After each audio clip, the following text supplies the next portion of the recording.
on in the last few weeks, making some good progress. We've got RFPs out and in on the 3 new parcels that are going to be developed. We had a discussion at the city council meeting a few weeks ago about the role of the commission. I gave them a few examples, and they've asked staff to come up with a spreadsheet to provide examples, a few more examples. So I think that's moving ahead well also. Okay, the first agenda item is to approve the minutes from the October 3rd meeting. So I entertain a motion to approve those. Yep. All those in favor, please say aye. Aye. Motion passes. Thank you. Lisa had sent out a calendar for 2023. I don't have it in front of me, but is everybody okay with that? Then I'd like a motion to accept that also. So moved. Second. All those in favor, please say aye. Aye. Pass. Thank you. Okay, item 3 is shown as an action item, and that's because I didn't communicate too clearly with Lisa on what I wanted to do here. So this is the end of my second year, and there's nothing in the bylaws or the city code that says how long my term would be, or the commission chair term would be. So I'll continue doing this if the group would like, and I'll be happy to put it up for vote if the group would like that. So if anyone wants to make this an action item for the next meeting, please send it in as an agenda item, and it'll be on there, and we can have a vote on that. Okay, item 4, this is probably the most talked about item, is additional airport revenue sources and discussion. So I've been going back and forth with Brent and to some extent Rob on, first of all, how much money we need to come up with in additional revenue, and second, how we're going to do it.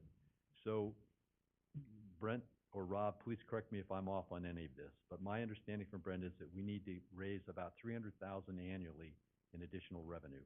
And in round numbers, about $86,000 of that is going to be to fund day-to-day operations, and the other $214,000 is going to go to the balance sheet to build the airport fund. Of that $214,000, some will have to meet the airport grant fund. So the master plan says there's going to be about $44 million in expenditures over the 20-year life of the master plan. Our share of that's about 5%. So in round numbers, $2.2 million we need to have over that 20-year period.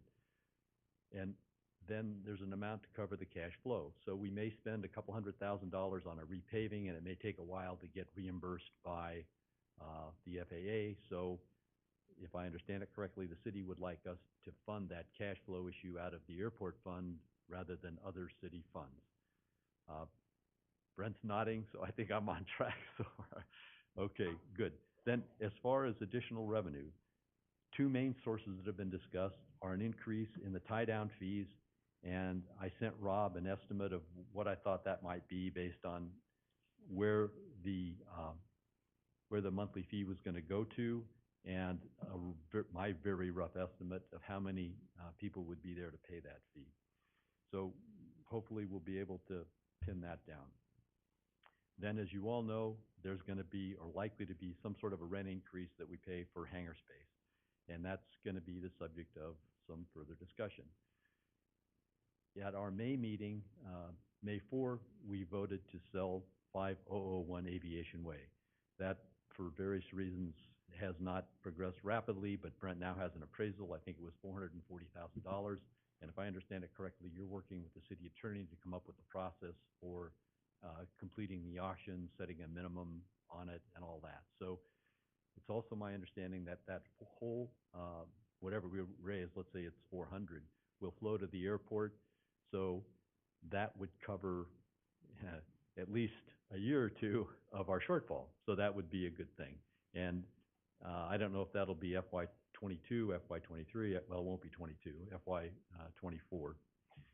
Then there are 3 parcels that have been out for RFP, the farmhouse, northeast, and northwest parcels. The farmhouse winner has been selected, not so, as I understand it, on the northeast and northwest parcels. So, if I may, Rob, do you know where we are on a draft agreement on the farmhouse parcel? We're still working within staff to prepare that draft, which will then be provided to the selected developer for their review, and we'll begin the negotiation process. We have not yet delivered it to the developer, so it's, Okay. I'm still working with Doug Waterman on that front. Okay, good. So what, as part of the additional revenue discussion, I'll wanna get with you and find out, my two typical questions are how much and how fast. So that's what we'll wanna know. And then there may be some expenses that'll come out of the gross revenue and that, but it'll get us there. So if there's any other input on the rate increases or revenue sources, I would welcome that.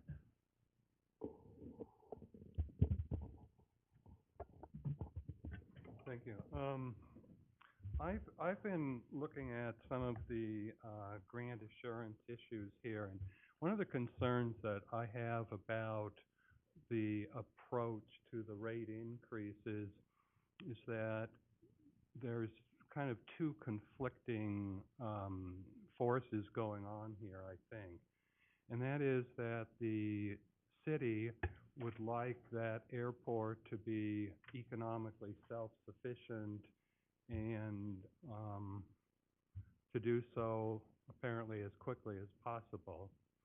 And I think on the other side of the force here is that as a FAA granted airport, we have certain grant assurances that apply to any of the activities out there. And I will be the first to admit that as I've trying to get the grant assurance information, it's been kind of a struggle, and maybe I need to rely on Rob's expertise on how to do the deep dive on this. But one of the ones that I'm really kind of concerned about is let's see, Grant Assurance 22. And I'm not professing to be any expert on this, and I may be wrong in my interpretation of it, but my understanding is Federal Grant Assurance 22, which is titled Economic Non-Discrimination, seems to say that if we're going to have charges for use of that airport, that similarly situated individuals are supposed to be treated in the same way. And one of the problems I think we have out there at the airport is that there are certain people who have leases that have consumer price index escalation clauses. And in full disclosure, I'm one of those. I have a CPI increase in my lease. And then there's the so-called legacy leases, which I haven't seen the exact language as to what that says, but it's my understanding it's based on some, I don't know, something that the city's going to do. And my concern is that if we have different ways of increasing leases, are we going to violate the grant assurances that we've made to the FAA under Grant Assurance 22, and I don't know, there's a number of other grant assurances. So it seems to me that before we have this discussion about how we're going to or what we're going to increase, that we probably should have a better understanding of what our obligations are under these FAA grant assurances. Yes, Mr. Chairman. Commissioner Carson brings up a great point, and this does come up frequently as people review the specifics and the written grant assurances. It's broadly speaking, for those who are not fluent in grant assurance, this is what we could informally call the fairness doctrine, which is basically fewer words, but it's what Dave shared. And in the precedent in FAA complaints related to this at other airports, what the rulings and the guidelines have given us is that what we do at the airport, as he described, has to be the same for all users at the same time. we're not required to look into the future. And so the idea that those who came actually before any and all of us, established the leasing program using the Consumer Price Index, quite correct. One of the indexes in that big mass of numbers to establish a planned look at how costs change in the overall economy and how that might be able to influence the rates at leases. Perfectly legal when it, and I say legal, legitimate and appropriate and complying with the grant assurance when it was established, okay? Now, over time, what we did discover is that that methodology didn't seem to track very well with our expenses and our budgets.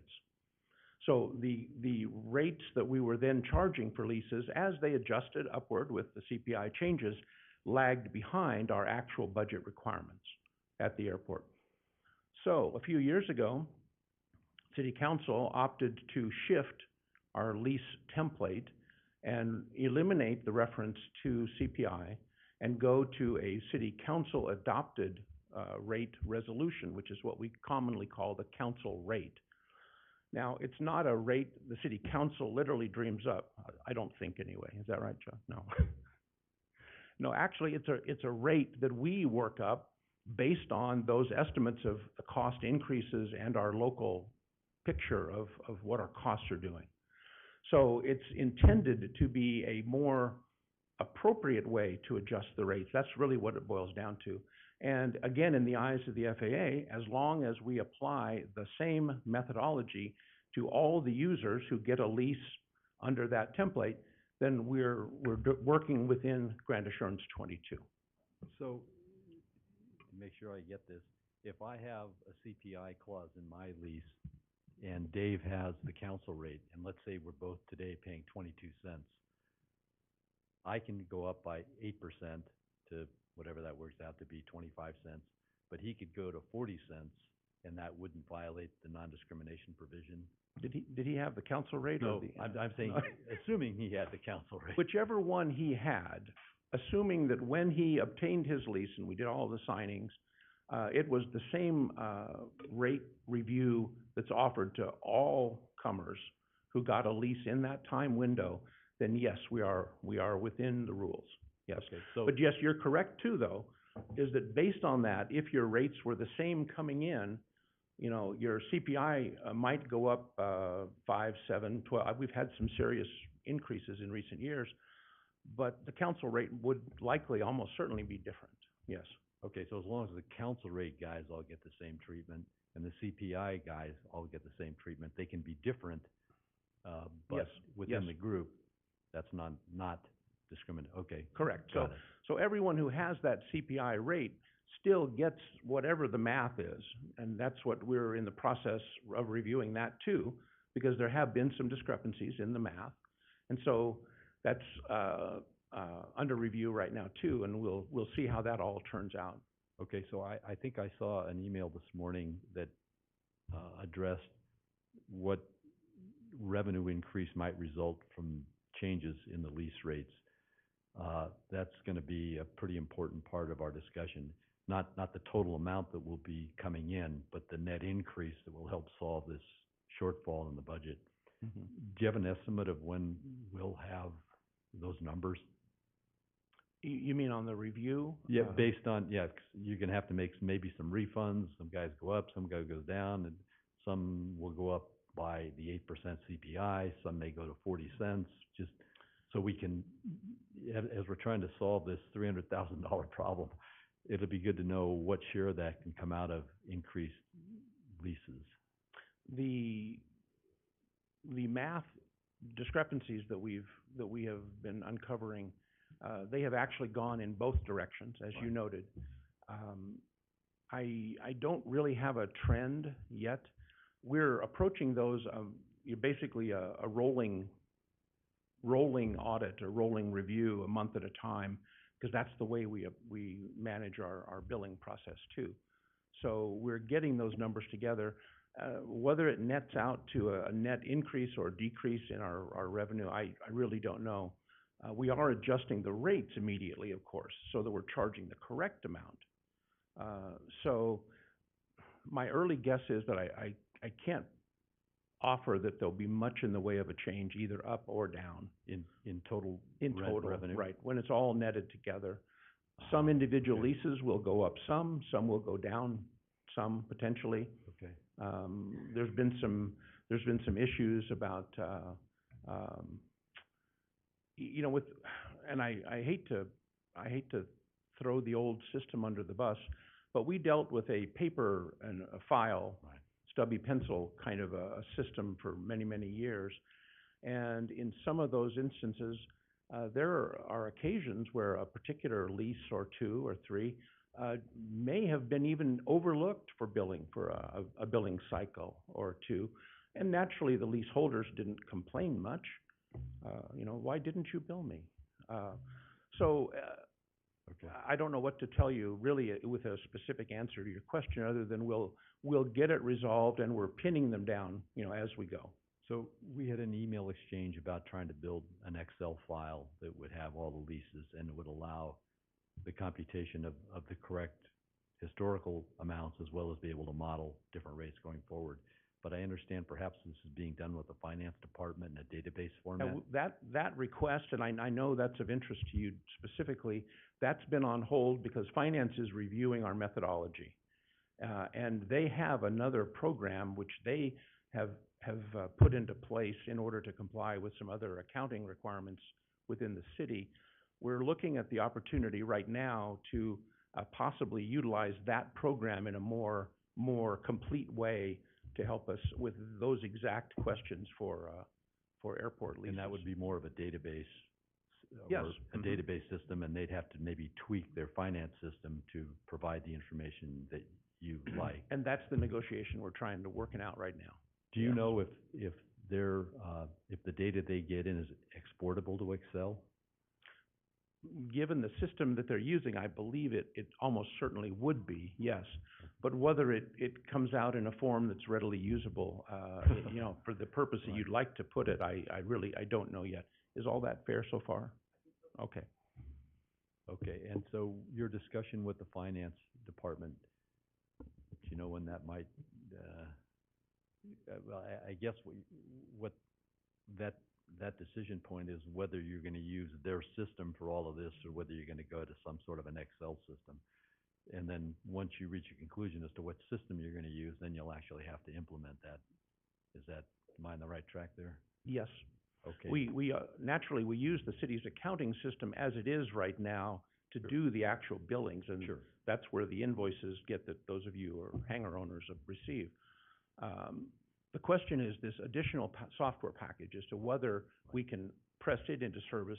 And so the other question that I think finance is going back to the manufacturer on is whether the information from our accounting system can be exported into this other package, you know, to do the analyzing of the leases. So anyway, there's several big steps are moving in the block diagram. Estimate, Okay. We're moving forward on it, yes, and it's an item of everybody's interest, but on an exact time schedule, I don't know. Okay, so I guess, correct me if I'm wrong here, but my takeaway on this is that there may or may not be an increase in the revenue coming from hangar leases. And so if we need to respond to the city in the short run as to how we're gonna find $300,000, it's not gonna be from an increase in hangar leases. Well, from my personal point of view, the hangar lease rate is one component of this overall discussion. Right. And that's me personally. I think the rate ought to go up. How much is open for conversation. The city council naturally can simply decide not to change the lease rate if that's their plan going forward. That would mean that we would just roll forward with the general fund revenue that we've been using thus far. The effort and the reason for proposing the what has turned out to be, for everyone's consumption, a large increase in the lease rate, is to try to move toward a place where we can reduce that dependence on the general fund. Right, right. I understand that, and I think I'm highly confident the city council's gonna ask the lease rates go up. There will be some increase, almost certainly, very, very likely. I mean, I can't speak for them, but that seems very likely, yes. Okay, so again, what I wanna get to is how much of the 300,000 is gonna be taken care of by the lease rate increases versus how much we need to get from other sources. The city council mentioned landing fees, which nobody seems wild about. And then there's gonna be tie-down fees. So, the more we get from rent increases, the less we have to get from other sources and vice versa. So that's what I'm trying to get to. I think we'll end up with a very long discussion before we get to landing fees, to tell you the Fair enough. truth. I think that is going to prompt a lot of searching for other sources. It's not out of the question, not unheard of, but it's unusual for an airport like ours to have landing fees, and for them to be productive in the sense of throwing off a significant amount of revenue. I've been kind of monopolizing this conversation, so Timothy, Could I Ren? ask a couple Yep, of questions? please. Rob, I'm a little confused on this still. So, so if I have a lease with the airport and my escalation provision's a CPI provision, are you saying that they can increase the rent more than the CPI on that lease? No, what Steve was describing, I believe, in his hypothetical, was, let's say your lease has the CPI, and let's say Vivian has a lease with the council adjustment. Right. Her rate is set by city council. And so that's based on our collaboration and discussion about, what has happened in our local community and what's an appropriate rate for the council set rate. The CPI leases like yours will be strictly on the math based on the CPI that's published. Right, no, I understand that, because I have. So the answer is no. We don't anticipate attempting to raise your lease other than with that CPI calculation. Right, because I have a contractual. Correct, yes. Understanding with the airport. Sure. So then, if I have an 8%, let's say 8% increase this year, and Vivian gets a 12% increase, isn't she going to come back to you and say, wait a minute, this isn't fair, because this is economic discrimination, because I'm paying more than what this person across the hallway is paying for the exact same, I see head shaking back there, but I'm kind of missing out. I think I'm not really understanding this whole economic discrimination concept, and maybe I'm putting it farther across the board than what it really is.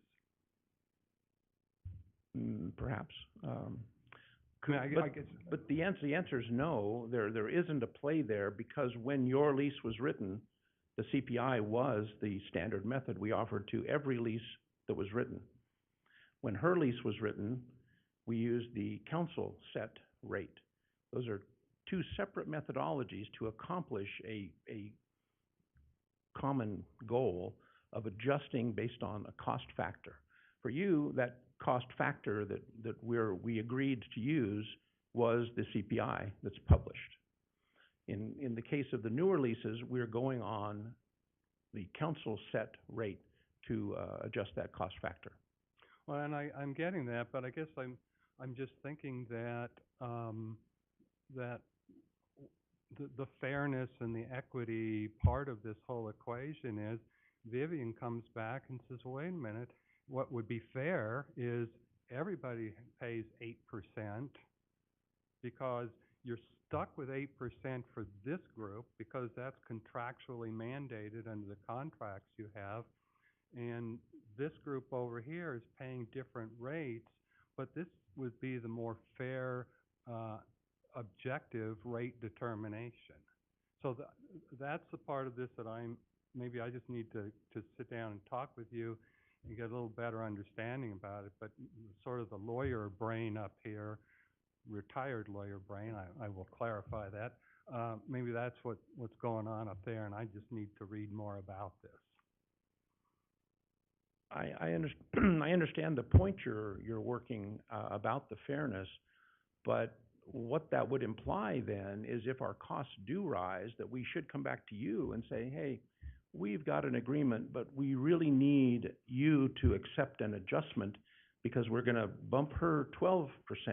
We need to add a 4% little surcharge on yours. It's only 4%. Well, you can't do that. I have Well, a contract. See, and she would say, that's not really that fair. But you say, well, it was fair when we said it and we all agreed to it. So, I mean, that's kind of the nature of that conundrum. Yeah.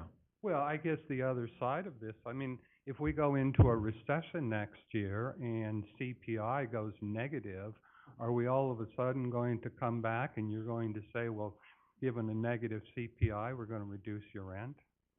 I might. I don't know. We'll have to explore that. You're very generous, sir.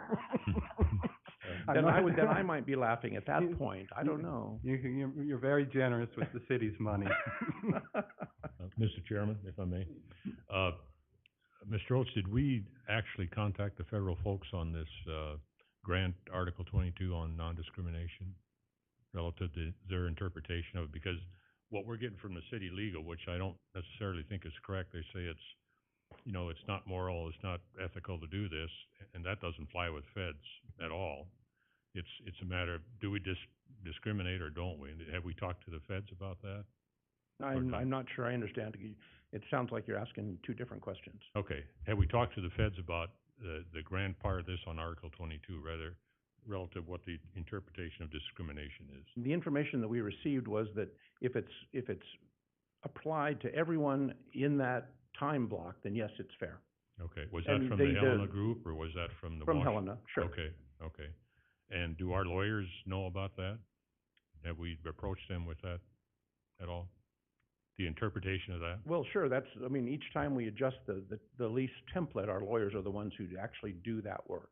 Yes.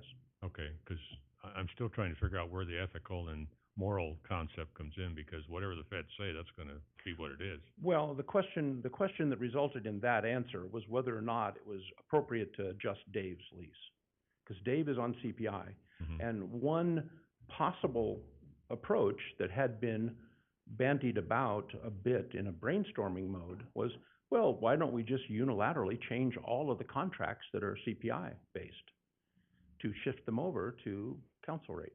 And the broad answer that came back was, well, like Dave noted, it's a legal agreement between the city and the leaseholder. And so each and every legal agreement would have to be adjusted, and that would require either cooperation and agreement signature from the leaseholder, or the city would have to abrogate the agreement altogether. Yeah, well, my point is that the feds would override that if they didn't think it was appropriate. The feds do not have the authority to override our contracts. No, they do not. No. Okay, that surprises me, because they do on other contracts. No, there is no provision for federal involvement, with one exception, and that is that we do have the ability to run roughshod right over Dave and adjust anything about his lease if it allows us to comply with a new federal rule. But that's a provision of the contract that everybody signs. Yeah. Everybody agrees to it, and that's to give to allow the city to retain actual ownership and control of the dirt, of the land.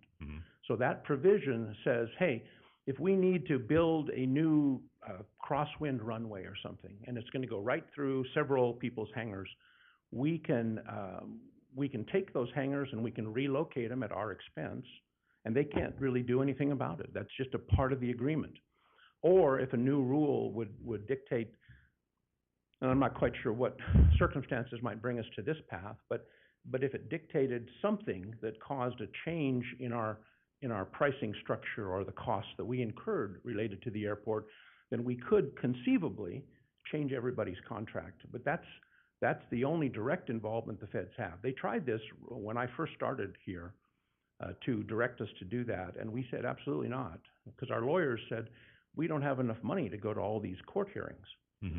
For all the people who, anyway, so I appreciate your notion, though, and the feds the FAA does have a lot of influence over what we do.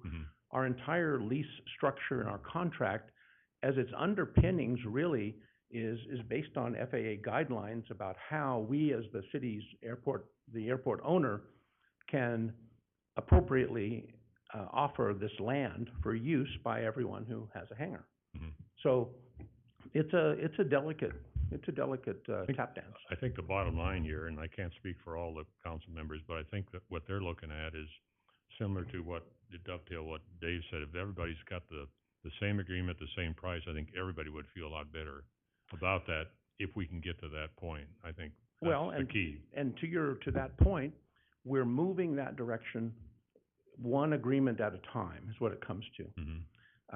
At the moment,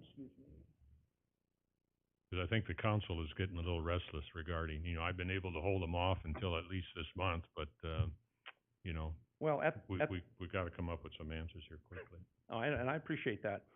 At the moment, by my count, we have 82 leases that are on the council rate. And we have 174, it might be 173. Anyway, it's right in that ballpark that are on the CPI-based adjustments. Now, every time one of those CPI-based leases changes hands, the hangar changes hands, then we shift them over to the council rate template. Sure. And that's a part of our challenge, Councilman Static, is that the lease has been adjusted over time, our lease template, in order to account for legal things that come up from time to time. So most of it is either driven by FAA policy requirements or by some legal something that has come up, and the answer to it was to, add a paragraph about that in the lease so that we're covered. Okay, thank you. Thank you, So, Mr. anyway, that's where we stand right now. Mr. Chairman, Mr. Oates, while you're up there, so I fully understand, boy, that's loud. I fully understand the fairness side of it. So moving forward, it would be fair for the council to take a stance that anything on the north side might go to a 50 cent per square foot rate. That would be fair, even though the south side, we're at 22, 28, 30. And you've all heard my little speech about a yes or no answer, and then that becomes a yes or no answer to them.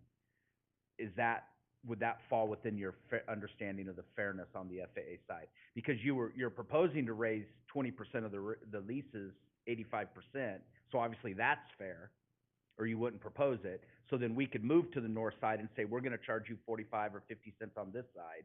That's fair. It may not like it, and to speak to what Dave said, I know I sold my first hangar for 75 grand. The guy that sold it for 150. Well, that's not fair. Why didn't I sell it for 150? Well, that wasn't the market at the time, right? And so that now going to the north side, the market is this airport needs 50 cents a square foot. I'm just pulling a number out of my head, but you understand my direction. Yes, I do. Okay. And before we begin, I'd like to acknowledge that, yes, I have heard your rant Most people have. about yes or no.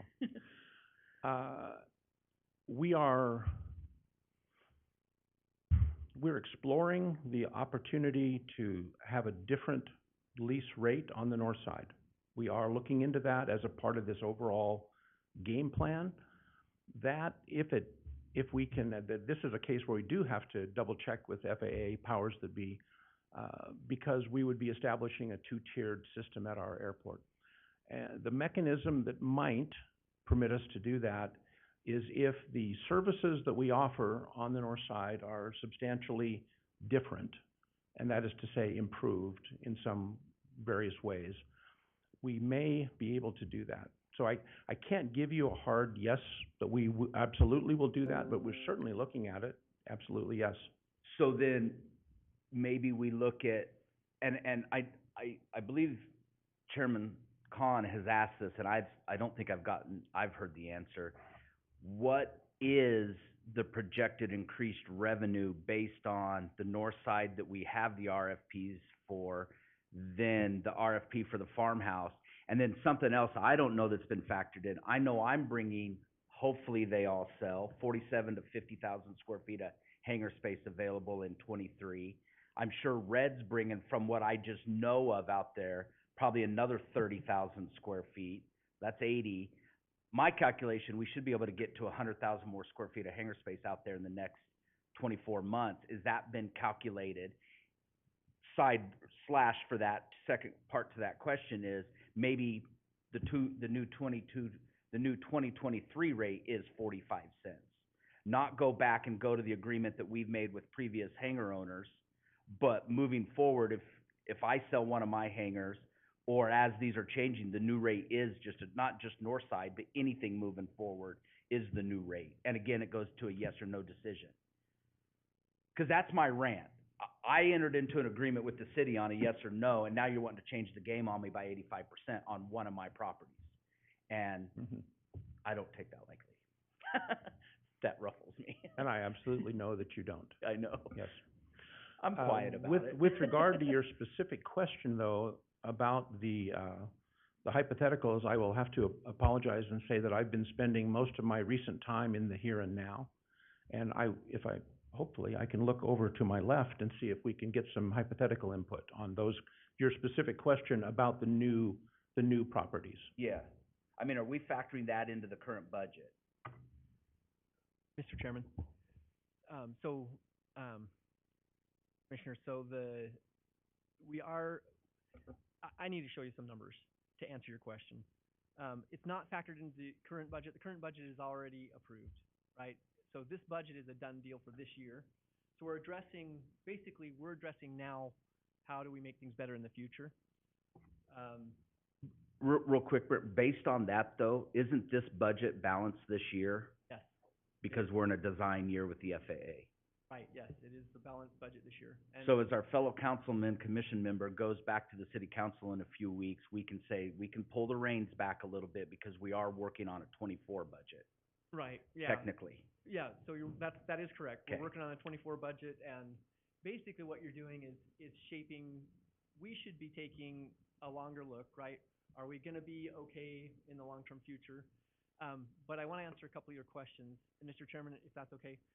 So, I guess the first of all is the input that we've received, the city council said, look, here's my interpretation of Councilman Doty's insistence that we set an agenda to discuss the implementation of landing fees.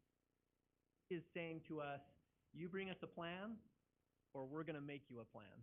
You know, with kind respect to everyone involved, I refer to the landing fees as the nuclear option, right? It's like pushing the big red button. If we think that we want to attract, Rob pointed out that landing fees are typically not applied against your based aircraft. And if they are, they're typically not applied against those based aircraft that are lighter than 6,000 pounds. You know, so most of our aircraft are going to be in that lighter than 6,000 pound category. Pretty much all of our, I guess, right? All of our general aviation, our Cessnas, our Cubs. So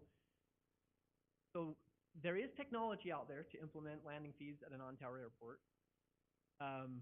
And some of our users have helped us to get leads to understand that. But the question is, if we implement this in a usual manner, and we have to be defensible about whatever we do,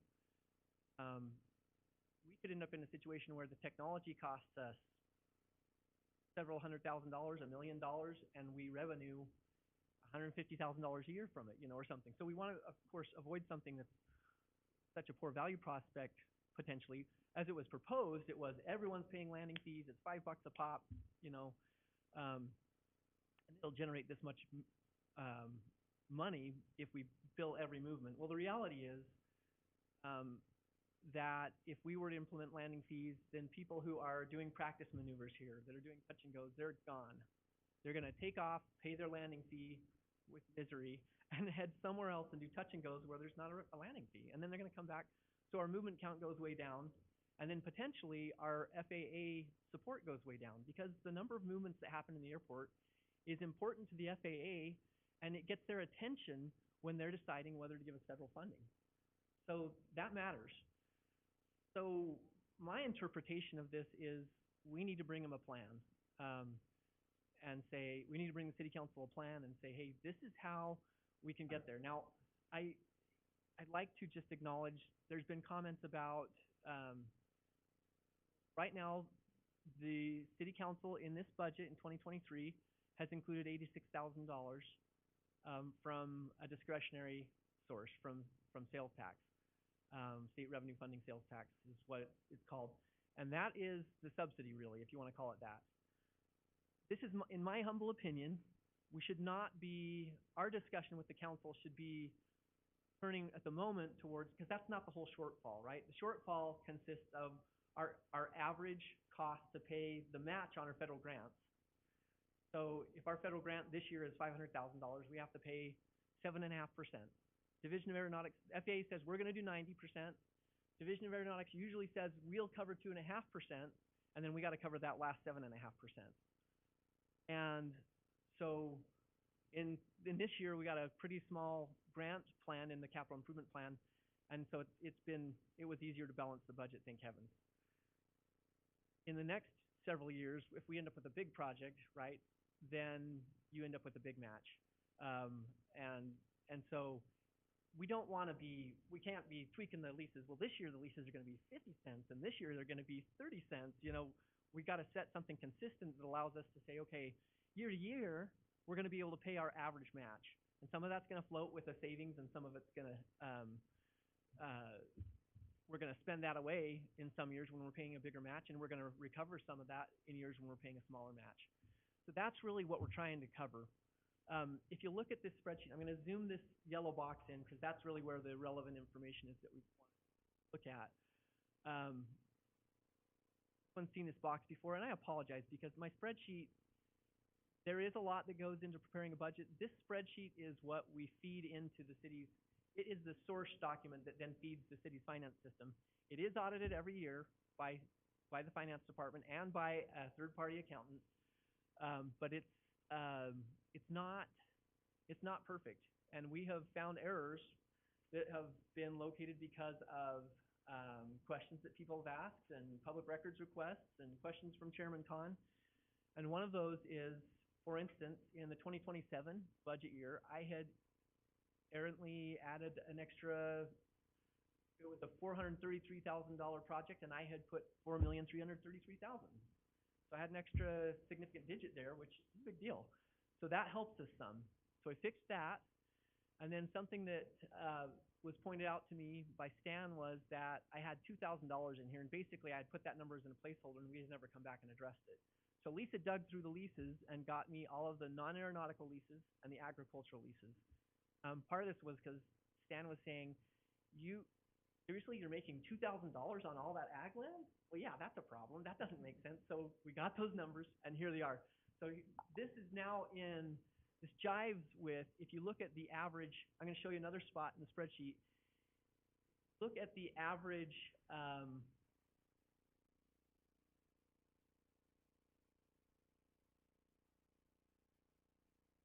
of our surplus or shortfall. And what this is we take the projected budget. This is the approved 2023 budget year. We're actually $13,000 to the good.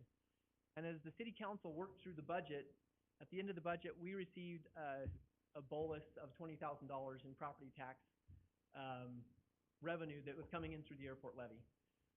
And so that brought us out of the hole and left us $13,000 to the good before the budget was all done. That's where we stand for 2023 is we're $13,000 above ground. 2024, with our match obligations and things, we would be $139,000 below ground.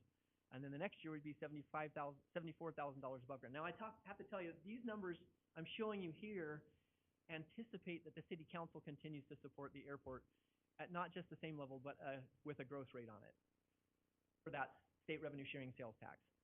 So if we take that this year is $86,000. If we take that out and we go back to our yellow box down here,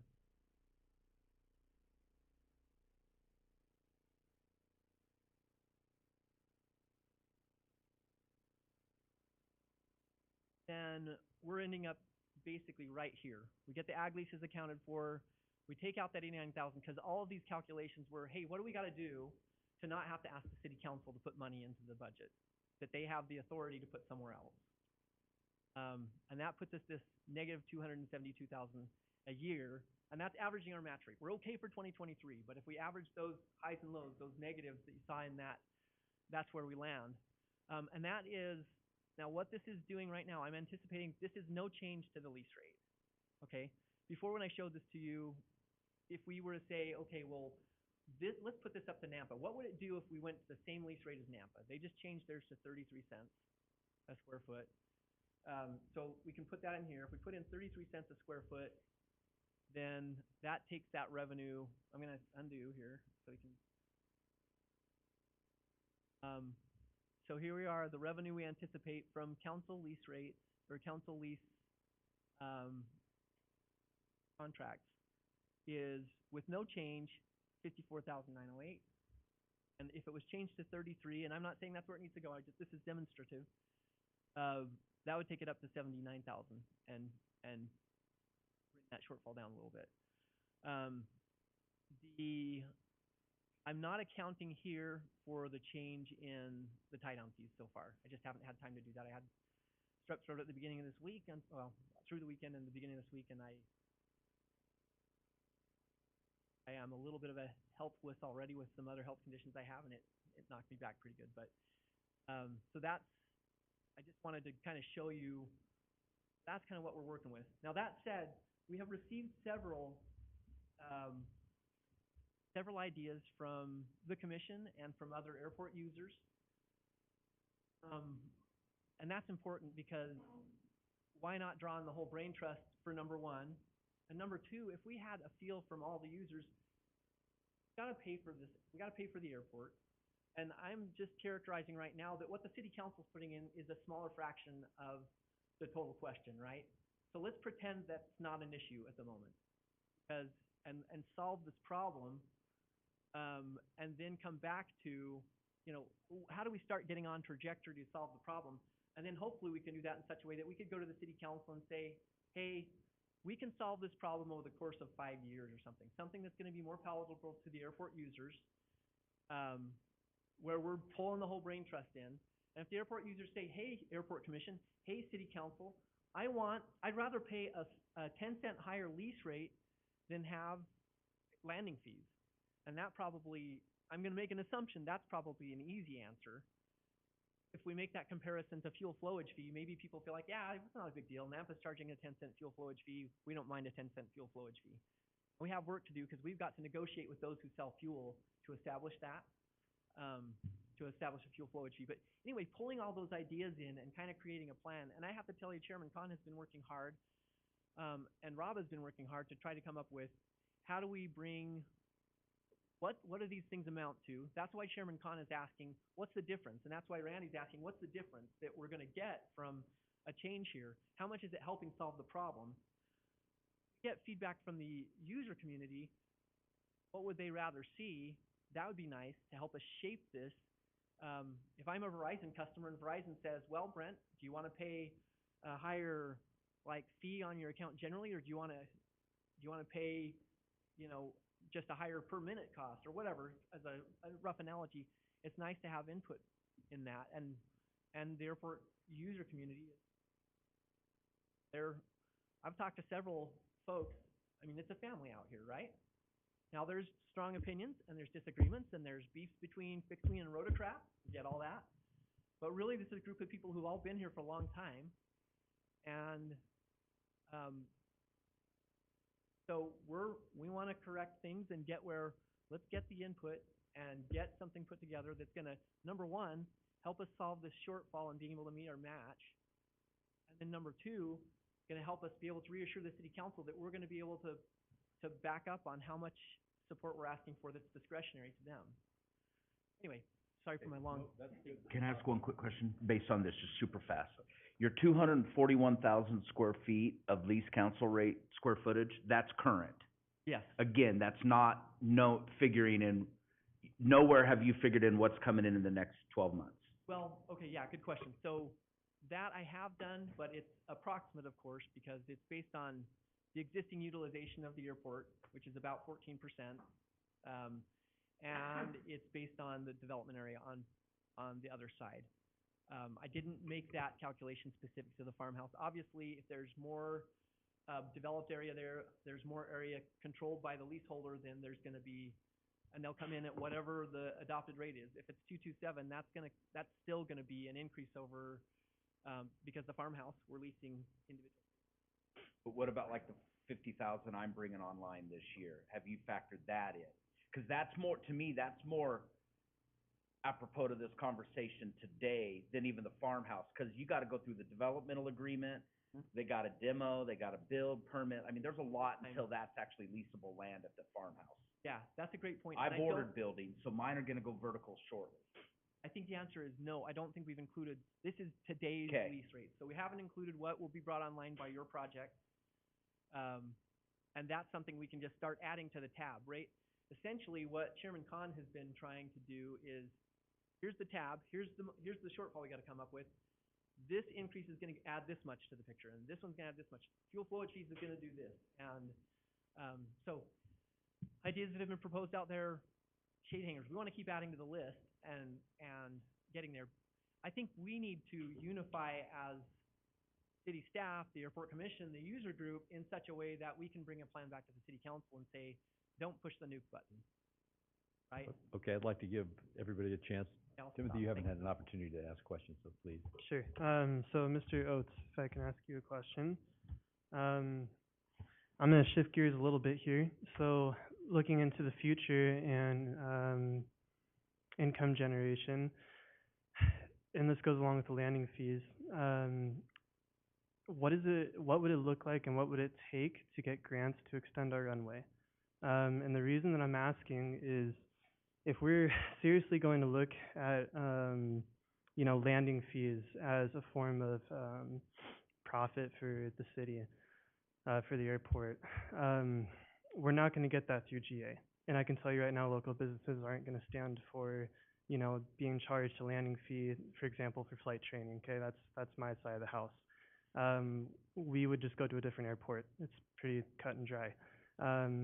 So the question is, looking at our airport master plan, how are we actually going to start implementing getting that executive traffic in? Like, what businesses want to be here that would drive that kind of income?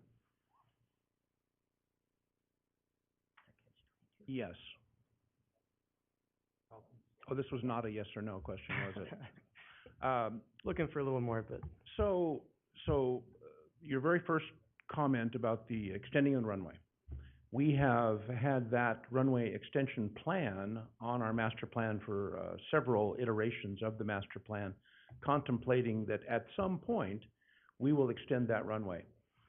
In the eyes of the FAA, and I will spare you the unpleasant history, but they had a very difficult encounter with the news crew from 60 Minutes some years ago at an airport back in the eastern United States, where they built a beautiful airport and no one came to use it. So they have stepped away from the "if you build it, they will come" mantra, and what they have said was, show us through your utilization operations with the appropriate sized aircraft that you need. You have a demonstrated need for that extended runway. So our plan right along has included that extension. It's adjusted a little bit over time based on FAA airport design criteria. But broadly speaking, what we need to be in a position to request that grant funding of several $1 million to make that happen is 500 operations. That's a takeoff or a landing. That's, say, either one. They each count as an operation. 500 operations documented in a year from aircraft in the appropriate design category group, which broadly speaking would include the Citation 10 as its team. okay. So then my follow-up question to that would be, how can we expect to get that executive traffic if we don't have a runway that's actually big enough to support that executive traffic? Well, thank you for asking. Okay. I didn't give him these questions, okay. The runway we have is perfectly suitable for the Citation 10, Citation Sovereign, various Gulfstream and Falcon jets, if they pay attention to their performance criteria. So does that not come out through most of the year? Or do we It comes have out, any it sort does of come out idea? to most of the year, yes. Okay. But during difficult condition times, high, hot days in the summer, or some weather days in the winter, for example, the aircraft have to arrive at Caldwell with planning to be lower fuel load or a lower passenger load, for example, so that their gross weight meets their aircraft's performance criteria to utilize our runway. And that's mostly for the takeoff, but it does apply to both. But our runway is very, very suitable for all of those jets, and all of them who are in that group that I referenced as being our go-to build group, they have all been to the airport and have utilized it. But they just have to pay attention to the performance criteria. So that's part of our expectation, is that we believe, based on user input, that there is a demand for that higher level jet traffic. And that's why we have moved forward with the RFPs in the way they've been structured for the Northeast and Northwest development areas, to focus initially on larger hangars to satisfy what we believe is that demand. And so that utilization will then bring more, utilization, and that business traffic will increase the fuel and, maintenance activities and all the other things that go along with it. Sure. Okay. Thank you, Mr. Oates. Okay?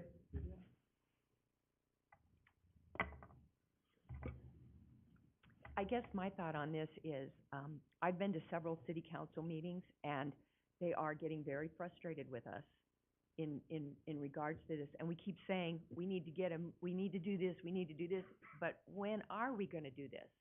I mean, we were supposed to have a session, and we haven't done it. We need to I think December 20th, they're asking for something. So, we're down to the wire here on some things, and I don't feel like, we keep, in my mind, we're going over the same thing over and over and over again. We're not moving forward. So, I don't know, the city council is, they are getting frustrated, and that's why, because we aren't bringing any answers. We're just coming in with the exact same thing over and over again. So, I'm just wanting to make sure that we get something, that we come together and get this done. And whether it takes 1 hour or 5 hours or 6 meetings or whatever, we've got to get this done, or we are going to be, we're going to be sorry that we haven't moved forward fast enough, and we're going to have these things happening to us. Okay. Good discussion. In the interest of time, I'm going to try to do a little summary here. So first, I want to impress upon the council that the Airport Commission has been working on this, and heretofore they believe we haven't been. And our work on this goes back to May, when we approved the sale of 5001 Aviation Way. Okay, secondly, this is going to be a discussion item at the December 20 meeting. If you plan to have some information in the agenda packet, it probably has to be prepared by the 15th, and maybe you won't do that. Maybe it'll just be an oral presentation. As Vivian points out, the council's going to be unhappy, and as you point out, they may do the nuke option on us. And if we don't give them something else, they may do that. So I don't think anybody here wants to see that happen. We now know, as of 2 days ago, what our funding target is. It's $300,000. What we don't know with any degree of precision is how big a bite any of these things are going to take out of that. And we could go to the council and say, we can't figure that out, and we can't make an estimate. Or we can make a good faith estimate, point out the assumptions we've made behind each of those estimates, and give them a number. And that would be my preference. So I have held off on trying to schedule a commission meeting to address this, because I didn't know what we were trying to get to in the way of revenue. And now I think we do. I'm still not with you on this balance sheet buildup. I have some questions on that. But that can be covered in a workshop. So what I would like to do is try to find a date that works for Rob, Brent, and as many commission members as possible to get to this stuff. And I don't think we can leave that meeting saying, we're waiting for the finance department, we don't know what north versus south. We have to make some assumptions and come up with some numbers. And I know it's hard. I know you've got a million things on your plate. I know you're waiting for the finance department, all of that stuff. But December 20 is going to come, whether we like it or not. So I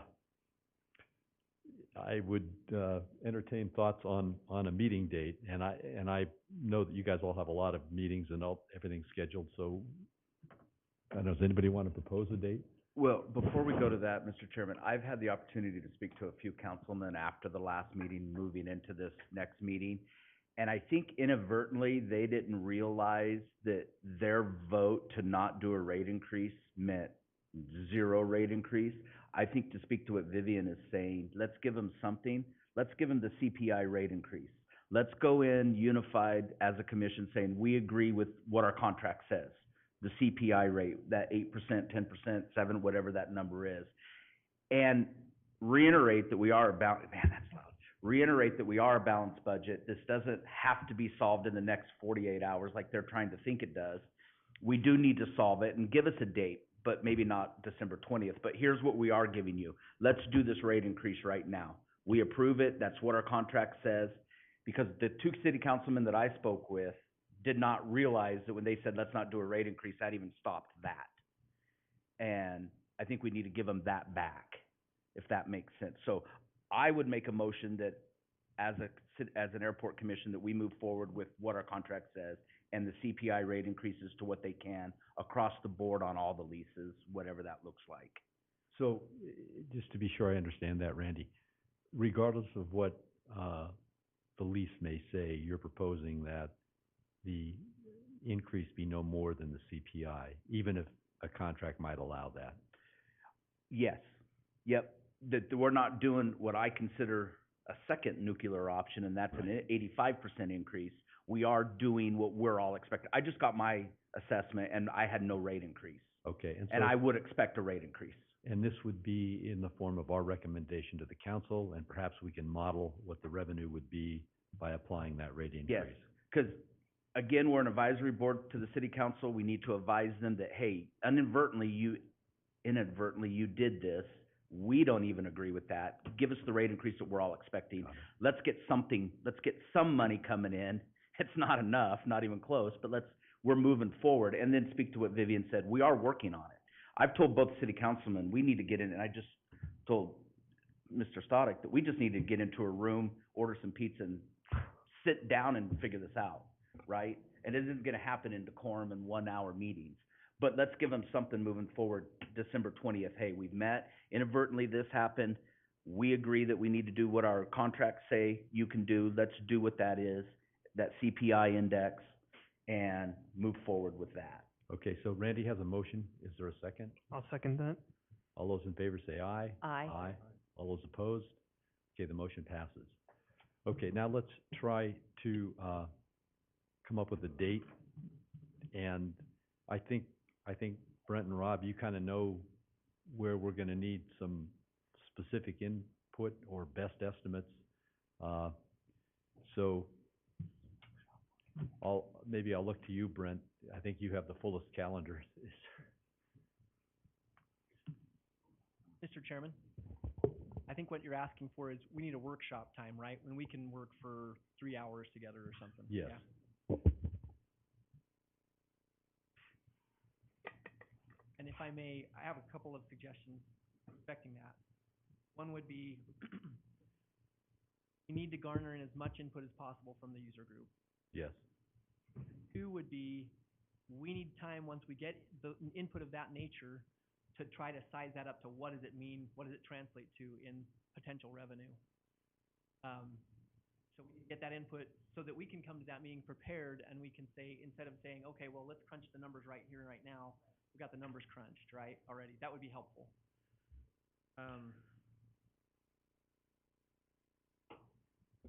And Mr. Chairman, having gone to those meetings, that's exactly what they want. They don't want us to come in and go, well, we could do this, we could do that, blah, blah, blah, blah, blah, blah. They want us to come in and say, okay, here we are. We have sat down, we've looked at all the numbers. Now, the ag brings in this much. The leases bring in this much. The property taxes that you allow us to return back to the airport bring in this much. The blah, blah, blah brings in this much. And this is what we're gonna, it's gonna be like, here's our income, here's our expenses, and here's what's going on, and this is what we're offering. If we raise the rates, blah, blah, blah, it'll do this. Instead of coming in and going, well, which is what we've been doing for the last, 3 months, blah, blah, blah, blah, blah. I mean, Okay. now we need to come in and we need to show them that we have worked together and that we are a commission that understands what's going on, and provide them with an answer. Okay, As a recommendation. good. As a recommendation. Is probably it's gonna need to be a multi-year plan, right? We're not gonna be able, we've definitely witnessed that we're not gonna be able to make the jump. We can't just say, well, there's lots of concern from the users about people who have a council lease rate, and it's really distasteful to say, well, these people came over to the new lease, which is where we'd rather have everybody, of course, and now they're getting hosed for it, and I guess that's your point, Randy. We're not gonna be able to make a big jump that way, so what does this, it's gonna be a multi-year plan. We're gonna get Right. there in this many years. I think we need to be able to reassure the council that we're gonna start to solve, we're gonna start picking away at what we're asking them to put into the airport. I know there's debate about, well, shouldn't the city feel like they should put some extra money in because of what the value the airport brings to the community? There's lots of valid arguments Mhm. in that vein, right? And there's also valid arguments on the council's part against that vein, but I think we gotta put that aside and get to the meat and potatoes with them. So, what date did you suggest? How about Wednesday, the 7th? That's next Wednesday.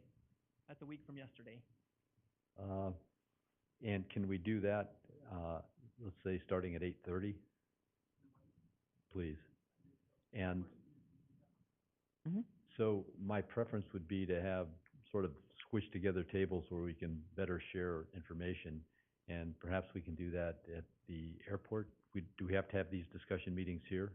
No, a Okay. workshop, generally we don't work, I mean, if we wanted to stream it, we have to do it here because that's where we have the equipment. But if we're not streaming it, we can do it there and you can, the thing that's nice about a workshop is it's less formal. You can say, okay, you can call on users to give input right then and there. Okay, so Lisa, he was looking at you, I think, to be sure that the room is available that day? Yeah. And it is. And December 7 is a day that will live in infamy. Yeah. Okay, you chose it, so. Why? Pearl Pearl Harbor. Harbor was bombed, so that's okay. No, that's fine. It's already living in infamy, huh? Okay, please, Dave. Yeah, before we have this meeting, and I don't know if I'm available or not, but could we get the budget? I mean, you've shown us the revenue side of it. I don't think we've ever seen the expense side of it. Could you, like, email that to us or do something with that? So let me add to that. The answer is, you can get it, the budget book, it's about 123 pages. It's on the city website for FY23. But when you go to the airport fund, it's got everything listed there, but it doesn't break them up between revenue and expenses, as best I can tell. So this Excel spreadsheet is okay, but Yeah. but what Dave's describing in the budget book is 4 or 5 pages. So if you would distribute that, or people can pull it down from the website, but you can just email it. But then I think there's account codes by all the entries. There's like a 10-digit code, and it's hard to tell what's revenue and what's expenses. Mhm. I need the decoding on that. And I can give that to you. What I would say is, though, just to be blunt about it, don't expect to become an expert of the budget in 10 minutes, right? Oh. It's not easy. There's the government accounting standards that apply, and there's lots of ways that the city is required to do things. And so I'm happy to sit with someone and give them the meat and potatoes on the budget. Well, I think if you could just email that to everybody, or at least if we could prevail upon you to do that. I can resend this. This has been sent before to the commission. The FY23 budget book. Okay, But no. that's what I'm This- describing. So I have a workbook prior to the adoption of the budget, but what I described, I think, is the final adopted budget. Yes, we can send a link to that out. Okay, good. Mr. Chairman, Please. let me just clarify things. What the council's looking at is exactly what Vivian said. They wanna know, here's what it costs to operate the airport. These are the revenues coming in, like a simple balance sheet, and this is what we're short or over, okay? The second item, the mayor's been talking to me about a full-time landscape person out at the airport, because he showed me some pictures of some other airports, lush green grass, sprinklers, the whole thing. So when we talk about budgets, we've got to make sure that that is included too, and that we don't depend on the city folks to take care of. Because like I say, we have a severe weed problem, as everybody knows. It looks terrible in most places, and be sure we include that in the budget also for the coming years. Okay, thank you. Item 6 was the appraisal. I think we've covered that. We've got the appraisal. You're working with the city attorney to come up with the dates and the mechanism by which we're gonna auction off that building. Is that? Yes, the declaration will happen on the 6th, on Monday. is when it will be declared surplus by the city council. Something I didn't realize, and it's where we're treating this as real property, even though it's technically personal property, lacking the connection to the land beneath it. There has to be a 30-day notification, and we intend and have already expressed our intention to engage Downs Auction. So it'll get declared surplus by the city council. It will go to, we have to have 30 days, and then there's a public hearing where the public can say, yeah, it's okay that the city is considering surplusing this asset. And then once that's done, the city council says, okay, we're good, and then we hand it over to Downs Auction, and they'll auction that for us. Okay, so for the purpose of our meeting on the 7th, what we need to know is how much and how fast. Because the council doesn't want to hear, well, you know, we're talking to Doug Waterman, we got to do this, we got to do that. They want to know, when are we going to get the 400,000? And so, and if, I mean, I don't know how else to say it. Yeah, I don't think we know the answer to that in specific, probably soon. Make your best estimate, But let me point out, if you don't mind, please. I'm sorry, I interrupted you. we're anticipating the money's coming in. We know what it's worth. We anticipate getting at least what it's worth. And I think we just say, hey, we're counting on, that money's gonna be there, right? Does our discussion need to include additional time on that? I don't know. I mean, I don't have the answer. I can't tell you when the auction's gonna occur and stuff, so. Well, so for example, you're gonna have to come up with your FY '24 budget probably 5 months before the beginning of the budget year. And is this money gonna be available in time to put into that budget, or is it not? We would budget it, Okay. knowing, as much as we know now, we would budget it into that budget Okay, regardless. so, good answer. I'll stop it there. Okay, Vivian, I think you had, safety issues, I don't know if we're, okay, thank you. Rob, announcements? Mr. Chairman, Commission members, the only thing I would share today is that we had a brief run of snow, and it's possible that more will follow. And each time it snows, each winter, at least at the beginning of the winter, airport users are curious about our snow removal policy. What we tend to do is follow the FAA's Part 139 standards where we can with regard to snow removal. And broadly, what that means is that when the snow level on the ground exceeds an inch and is expected to remain, then we will make arrangements with our contractor to move the snow. Typically, we make that decision during the storm event, but don't take action until the event is over. So you have to kind of use a little bit of creativity to recognize that there are lulls in the event from time to time. And each time, in the interest of our budget conversation, each time I call out the snowplows, you can tick off around $10,000, give or take. So you can understand that I'm reluctant to do that unless it's really called for. Now, if it's called for, of course we do it, yes. That's been the reminder from time to time from our user community. They want the runways available, of course. So anyway, that's broadly, so if people ask, that's where we stand. And I'll probably put some mention of this in the next newsletter. And hopefully it will not have come up again by then, but if it has, that's the broad answer. And I'm certainly happy to answer anybody's questions by telephone. And we do from time to time, people call up and say, hey, what do you do about snow here? Okay. So that's it. Okay. Let's see, we're a little over time, but I'd like to allow the audience, if we have any sort of on-point, Greg.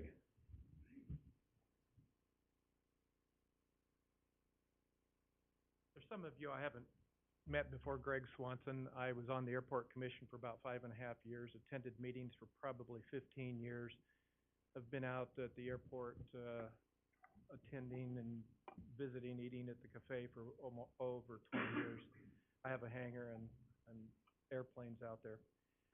The question I have as you go into this budget discussion, and it's something that I can't seem to get answered, is, and at the first time, I think Steve mentioned it at the beginning, where are our operational costs that are fixed versus discretionary costs? It seems that I'm not getting an answer that we're behind the power curve on development, and we're trying to budget for development, and that's taking us out of balance. And so I've never had that answer. So as you guys go into your budget discussions, I look at it as a budget item from a house, a business, a family, whatever. Have we ever had discussion, and I can't recall ever having the discussion of what development we want to do at the airport? Because we're moving in the direction that we're asking the airport patrons to pay for developing an asset of the city. It's a reasonable percentage that the patrons would naturally support the development of the airport. But if we're in a balanced deficit, there's never been a discussion of how far do we want to advance the airport. Yes, we have to maintain it. That's clear. We need to make sure we maintain it. But developing taxiways and our airport development grants, do we want to go that direction? It's a discussion that needs to be had if we're putting what I see this overarching cloud that we're out of money, but is that something that we can control yet maintain what we have? So that's one of the points that I have never had answered of if we stop development right now in terms of future development, are we going to balance our budget? And it appears from the first time I've ever heard the numbers, Chairman Khan, when you mentioned it at the beginning, that we possibly could. So that discussion needs to be built in, and as the commission is a recommending body, they can and they should be looking at those issues of now, if we're in a budget shortfall, how much development do we want to do? How much do we put it on the city? It's a city asset. How much do we want to put it on the patrons? And I don't think the patrons mind having, using that asset to pay a percentage. But that's something that has never been discussed. It needs to be part of this discussion because I don't think the patrons understand that this budget shortfall is for future development and to maintain the grant programs that we already have. Did you have more? You were looking at your notes. I Yeah, I didn't was want taking a quick look at it, and just the cautionary nuclear option of the landing fees. As Brent mentioned, we start getting into that concept.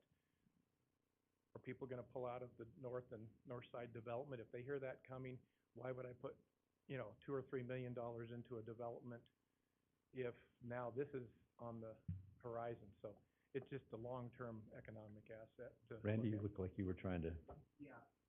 I have a question. I want to make sure I'm fully understanding what you're saying, because I like that path and I follow that same mindset, just maybe a little different. But what you're saying is, if we can only resurface the runway so often. We can only redo our taxiway so often. If we didn't have the north side available, whether we do it or not, if it just wasn't available, where do we stop needing FAA grant funding yearly? And we may need it once every 5 years for seal coating or something. We're raising this with the assumption that we're using FAA funds every time they're available, and we got to match that. I may talk in circles, so please follow my thought here. We have to match that, but if we don't need it for 5 years, we've allocated to generate the money for that. Now we have a huge surplus. Did I make any sense? I don't know what the numbers are because they've been kind of built into this 122-page budget, and it, the documentation has never been broken down. So I don't know. I'm surmising. But am I understanding your logic? At some point, if we didn't have the north side available, if we were like a Nampa that we're just out of growth, we don't need to have matching funds year after year after year, because we can only surface the runway so often, only redo pay. We run out of, I'm sure there's a way management can always spend FAA money, but. Yes, and it's a balance, but to the credit of the city council because I've been attending commission meetings for many years, probably 15 years. The city council has supported the airport in the sense of, with the engineers, they have designed things in the future. So we've been able to take advantage of monies that other cities could not use at the last minute. That then triggers our matching funds.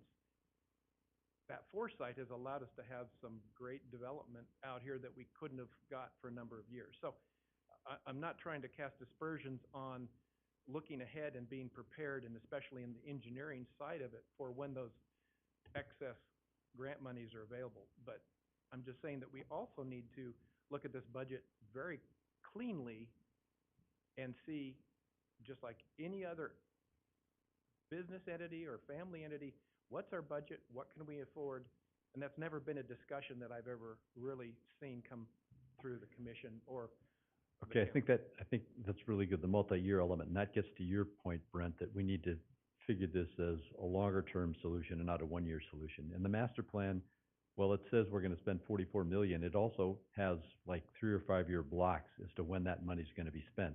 So as part of this budget meeting, if we can, and the city adopted that, so presumably that's what the city council wants to have happen.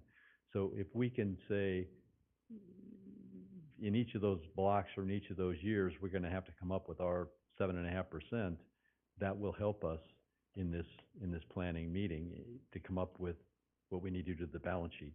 And if there are some things that aren't included in that, like a resurfacing or something else for which we'll get funds for which we have to make a match, it would be helpful to have that as well as what's in the master plan for, let's say, the next 5 years or whatever planning horizon we think will satisfy the council, so that we can put that in to whatever it is we come up with.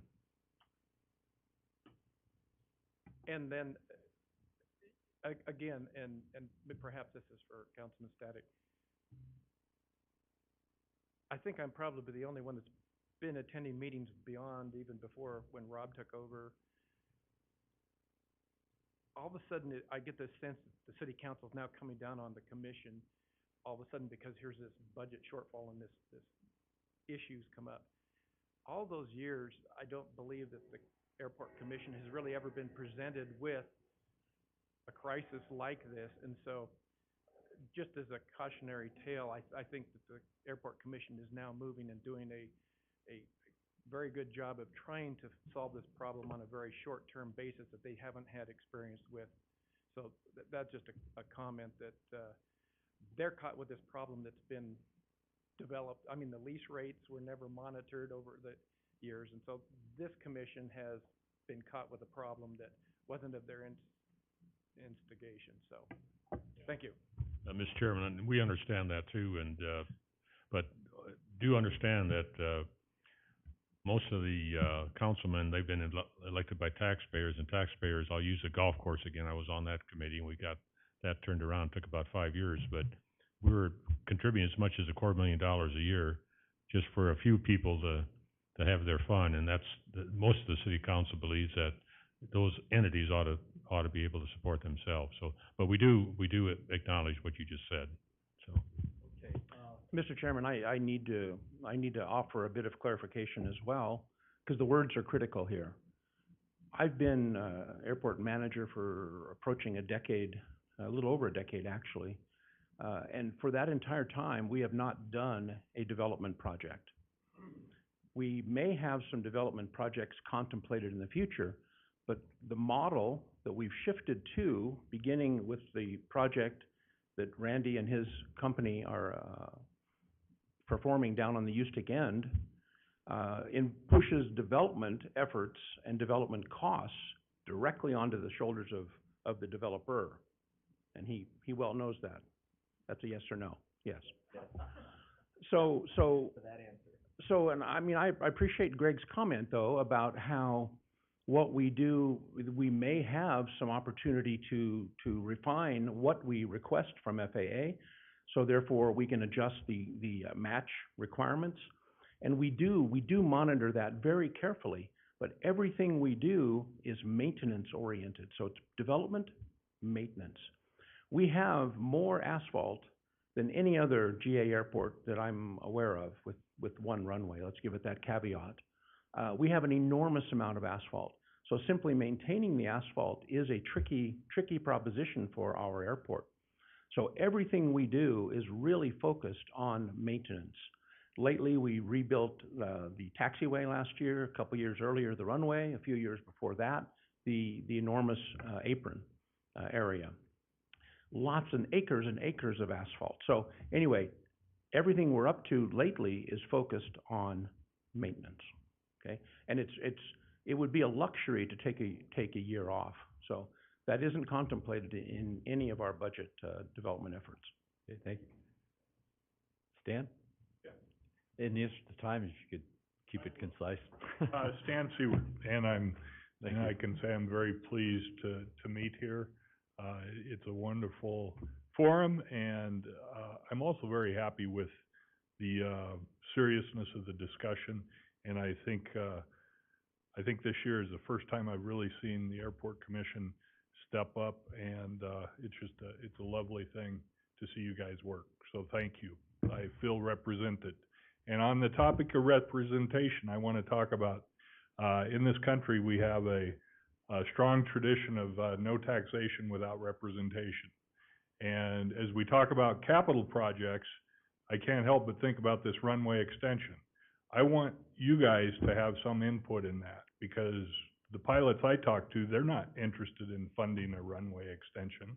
If the city wants to do that because they're gonna bring in money, they should, I think they should fund that, because it helps me zero. It actually makes my job harder, because now it's, when there's an airplane at the other end, they're already hard to see if I'm trying to take off. And you add another 1,000 or 2,000 feet to it, it's even gonna be harder to see to that other end. So, when these capital projects come up, I hope we have a good discussion in this forum, before we go ahead with, big things like that. And, that's it. Thank you. Thank you. Yes, please. I'm Chet Pipkin. I've got an aviation background and a real estate background. I flew for Air Force for the Air Guard and then for American Airlines for 25 years. And the whole time I did that, I had my real estate license. I worked primarily in commercial real estate. And I was trying to come up with solutions. This was Dwayne and several of us got together and said, what can we do to help? I see that they lease out land for farm ground. They're not getting much. Can we lease out some more ground? I have a plan to put in an RV storage. In 2020, with the COVID, RV sales were up 35 to 40% because they couldn't get on airlines and go to destination vacations. They have to have places to park them. We've got the perfect solution for that. I had one day. Brent asked me if I could make a presentation, so I laid out a plan there. You can look at it on your way out. And then I gave each of you a letter. You can kind of see my proposal, but I think we could make a whole lot more per acre than leasing it out for just farm ground. Brent did give me your letter, and I had seen an email or two, I think, with your name on it in the last couple of weeks. So thank you for this, and we'll take it in at the budget meeting on the 7th. Good. I don't want to take up any more time, but Okay. I'm available if you need to call me. Okay, thank you. Anybody else? Okay, I think that does it. I'd take a motion to adjourn. All those in favor, please say aye. Aye. Meeting's adjourned. Thank you.